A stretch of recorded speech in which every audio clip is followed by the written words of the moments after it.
How's it going, everyone? It's Rowan here.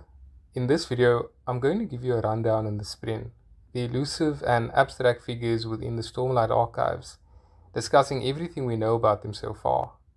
I hope to cover numerous aspects of the Cosmere because I find Brandon Sanderson's universe so fascinating, and of course, I wish to share these insights with you. Just as a forewarning though, this video will contain some spoilers, though I'll mostly keep it as spoiler free as possible. I always recommend that you read the Cosmere books for yourself before watching any lore videos. It's that worth it. So what are Spren? Spren come in many forms, and in fact these forms might be limitless and subject to the whims of nature and the dynamics of human thought and emotion. In terms of appearance, they can vary dramatically in size, form, and ability. Larger Spren are able to change sizes or mimic the voices of people, but on the whole, most Spren are rather unintelligent in the physical realm, with few exceptions. Spren born of emotions, such as anger Spren, which emerge from the ground like pools of boiling blood, or concentration Spren, which ripple in the air above the head of a scholar in the throes of their task, appear to have a marked conceptual difference from Spren that exist in nature, such as wind Spren, which ride the gales of the ice storms, or cold Spren, which emerge from the surroundings in Urithiru. And these distinctions are not without meaning, because the type of Spren we see and the concept they are linked to can be traced back to the specific shard, the god they emerge from.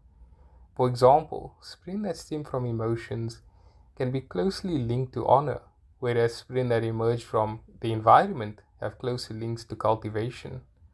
However, this isn't a hard and fast rule, and this should be seen more akin to a spectrum, since wind Spren have links to honor but are nonetheless attracted to environmental effects. Despite their complexity, they can be categorized along certain defined parameters, for example, into groups of lesser Spren, true Spren, and unique Spren. There are corrupted Spren and Spren born from odium, but this will be covered in a later video. Lesser Spren are relatively unintelligent and manifest in forms that can be described as simple or related to simple concepts, such as emotion or environmental effects. True Spren, however, exhibit much greater complexity and in many ways echo their human counterparts. True Spren like Honor Spren, Cryptics, and Ink Spren have been shown to be as complex as humans within the physical realm, provided their bond with a human is strong. In Shadesmar, however, true Spren create cities, militaries, cultures, and coexist with one another with an oftentimes tumultuous relationship.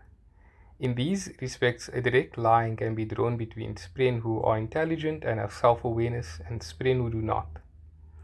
However, what all Spren share is that they exist within Shadesmar. Shadesmar, the cognitive realm, is where all Spren are based.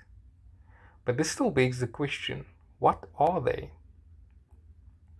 Spren are cognitive manifestations of ideas, products of the human mind made manifest by the splintered power of honor and cultivation. But a good way to think of them simply is that they are a manifestation of these powers given shape by human thought and which form a symbiotic relationship with humans. They are real world ideas and concepts brought into the physical realm, made of various shapes and forms that inhabit the cognitive realm. In universe, there is some confusion about whether Spren are what they represent, but one needs to separate their existence as forms of power from ordinary physical and environmental effects.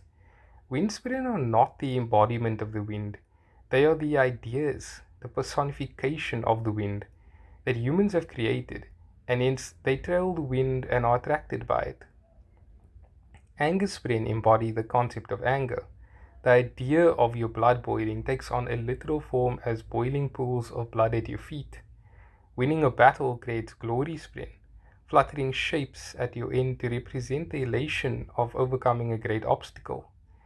In a sense, while Spren feed off of the raw cognitive potential of people, they also cannot exist without it. Think of Yasna's explanation. Imagine if the feeling of anger was a real thing, a beast. You have now created a representation of anger. Now imagine that that beast could be seen each time you are angry.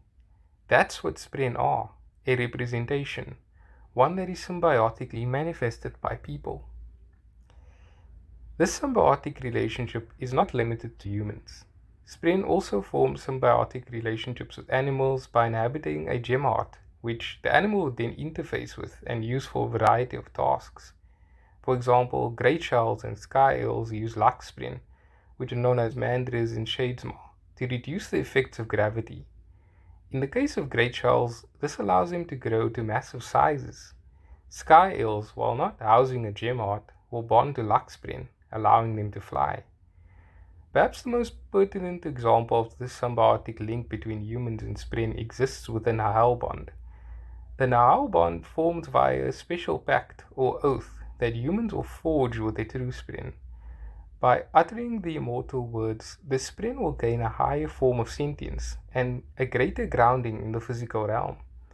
The human, depending on how far the oath is developed with the Spren, a concept known as the ideals, which will be explored in a later video, will gain access to surge binding, a shard blade and shard plate, though the latter forms from a cousin Spren, such as wind Spren, where one's order is from the windrunners, or logic Spren for else callers.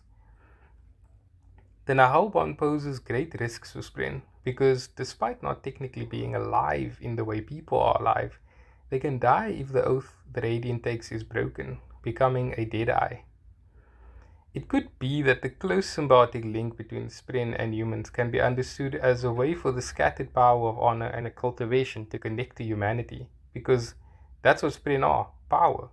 Power that is given sentience, shape, and form from the collective consciousness of humans.